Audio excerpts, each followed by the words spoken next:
두 정치인 얘기하겠습니다. 안철수 의원 얼마나 달라졌는지. 자, 송년회 표정이 일단 굉장히 밝아졌네요. 잠시 점검해 보겠습니다. 그리고요, 문재인 대표가요, 나 대표직에 미련이 없다고 말했습니다. 진작 말했으면 좀 달라졌을까요? 3주 전만 하고 아주 달라진 상황, 3년과 3주 만에 달라진 두 야권 이야기 해보겠습니다. 자, 안철수 의원 결국 성패는 좋은 사람을 얼마나 당으로 모아들이냐인데요. 자, 저희가 영상으로 준비한 소식이 있습니다. 보시고 영입전쟁 얘기 나누겠습니다. 네 나랑 영화 한 편 하자.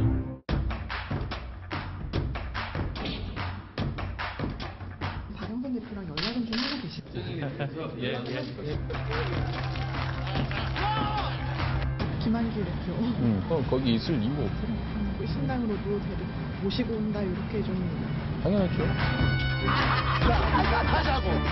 안철수 의원께서 새정치를 구현하면서 기소만 돼도 되지 않는다라고 했지만은 저에게 연락해온 것도 있고 그 정도 알아주시면 좋겠습니다. 안가?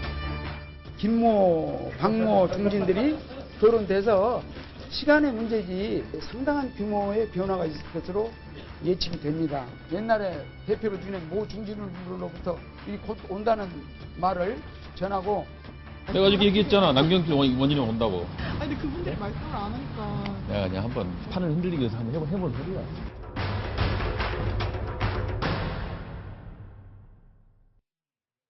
판을 흔들기 위해서 해본 소리다 하는 얘기, 바로 안철수 의원의 비서실장을 지냈던 문병호 의원 얘기입니다. 자, 이 시각 마포에서 하는 송년회 반 모습인데 계속 마이크를 잡고 힘주어 얘기하고 있군요. 네, 오늘 저 참석비가 회비가 10,000원씩이라고 하는데요. 아마 돌아가면서 얘기도 하고 오늘 좀 그 조직을 다지는 자리가 되지 않을까 싶습니다.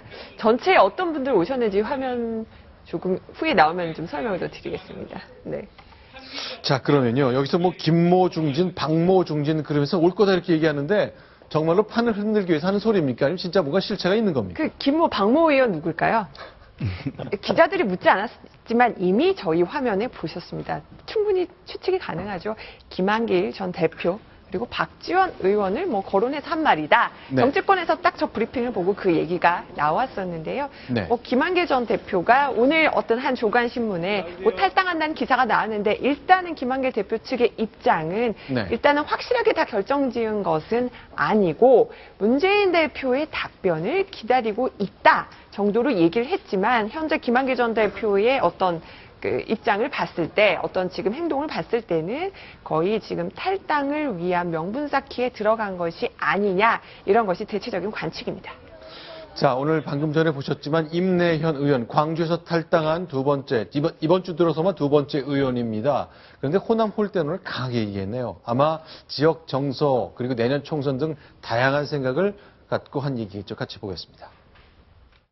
당원의 절대 다수를 차지하여 사실상 주인이면서도 든든한 버팀목이 되어준 호남이 어떤 대접을 받고 있습니까?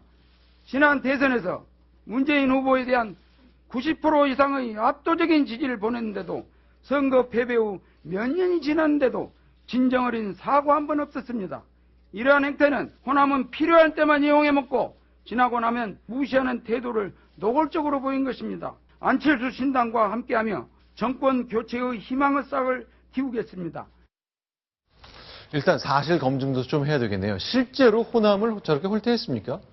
글쎄요, 호남을 홀대했다기보다는 과거에 네. 이제 몇 가지 사건들이 좀 있었지 않습니까? 예를 네. 들어서 이제 노무현 정권 출범하자마자 있었던 김대중 정권에 대한 대북 송금 특검 같은 네. 사건도 있었고 그 이후에도 뭔가 피해 의식은 있었던 것 같아요. 특히 이 우른바 친노라고 불리는 세력이 주축이 되면서 과거에 네. 김대중 전 대통령 때 있었던 그 구계통들의 어떤 당 내에서 입지가 좁아져 왔던 건 사실이기 때문에 네. 그걸로 호남 계신 분들이 좀 피해의식이 있었던 것도 있고 네. 또 말씀드렸던 친노그룹이라는 것에 야권이라는 공통점 외에 네. 이념적으로 봤을 때는 딱히 그렇게 또 중도적인 성향을 가진 많은 호남 분들이 공통적으로 못 느끼는 것들도 있거든요. 네. 그런 것들의 복합적인 어떤 작용을 해서 네. 그런 말들이 나올 수 있는 근거가 된 것이죠.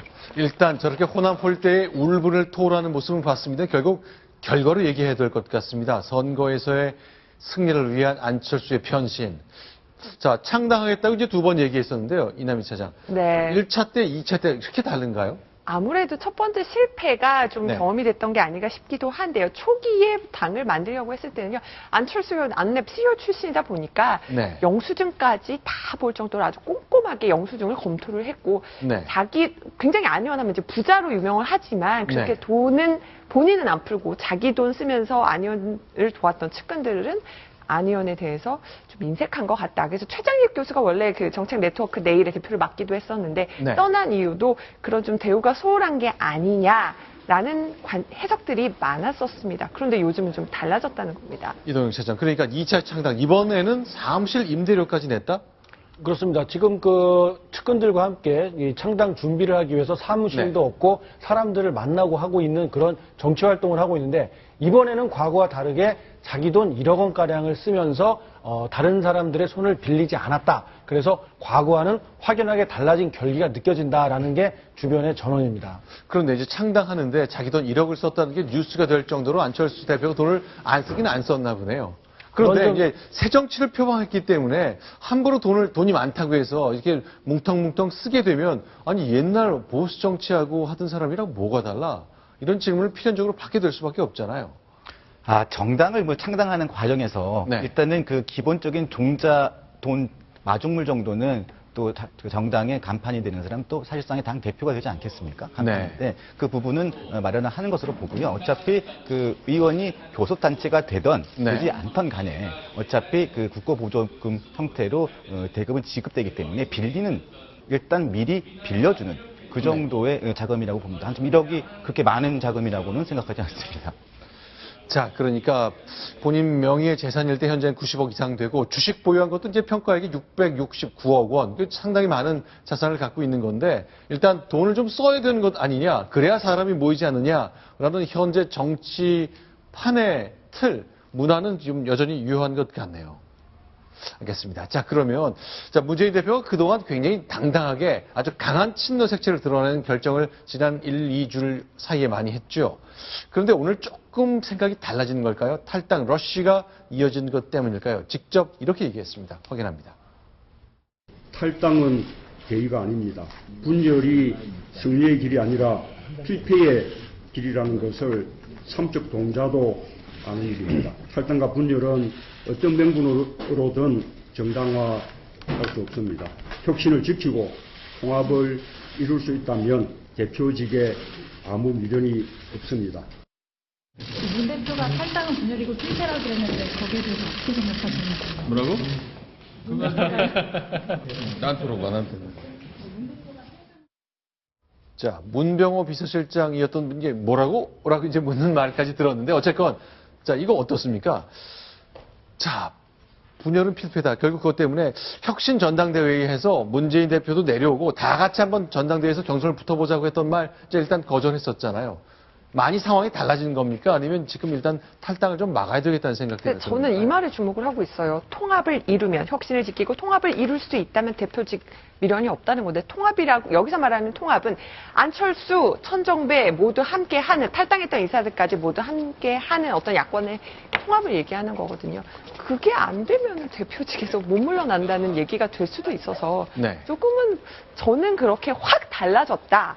이런 느낌을 받지는 않습니다. 네. 저 또한 같은 생각인데요. 기존의 입장을 다시 한번 확인한 수준이다. 네. 혁신을 지키고 통합을 이룬다는 전제를 미리 했지 않습니까? 네. 이것은 혁신과 통합을 할 수 있는 상황이 아님에도 불구하고 이 전제를 했다는 것은 대표직을 유지하겠다. 그래서 지금 수도권 새정치연합의 수도권 의원 일부들이 조기 선대위를 발족하고 네. 그 공천권이라든가 같은 주요 인물을 선대위에 일임을 하고 대표는 이선으로 후퇴를 하자는 중재안을 제시를 했는데요. 네. 이 제안을 문재인 대표가 과연 어떻게 받아들이느냐에 따라서 네. 오늘 얘기한 대표직도 내놓을 수 있다라는 얘기의 방향을 알 수 있을 것 같습니다.